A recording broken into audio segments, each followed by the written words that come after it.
یه سقوط، یه هبوط یا یه سقوط شروع شده. به خاطر همینه که نکته ششم، به خاطر همینه که جوزف کمبل میگه هر جا در میانه راه بنویسید، خوب بنویسید، هر جا در میانه راه به چاه عمیقی برخورد کردید خود را به میان آن بندازید.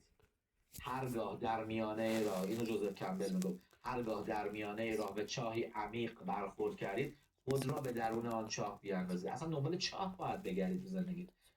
کسایی که قهرمانای واقعی کسایی هستن که یاد میگن نخواهر یهو دیگه میگه وای آقای هوشی من نمیدونم، به خدا قسم، به خدا قسم، به خدا قسم، به خدا قسم، من شفا کسی ندیدم توی این تقریبا یه چیز هلوهاش رو میکنم تا الان 120,000 نفر توی کارگاه شفای زخم من حضوری اومدن. یه چیز هلوهاش 500,000 نفر هم فقط دوره های ما رو تهیه کردن، دوره های حضوری غیر حضوری، کارگاه هم، همایشام، چه میدونم اینا رو اومدن. من توی این 500,000 نفر، توی اون 130,000 نفر، مجموعشون این 500,000 نفری که اومدن توی دوره ها، من رو به عنوان راهبر، استاد، معلم افتخار دادم، منو لطف خدا بوده منو انتخاب کردن.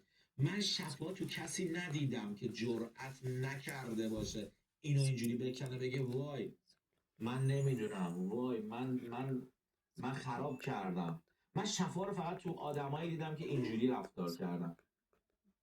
اومده گفته من فقط شفا رو تو این آدمایی دیدم که اومده جرأت کرده گفته من بلد نیستم، من خراب کردم تا الان.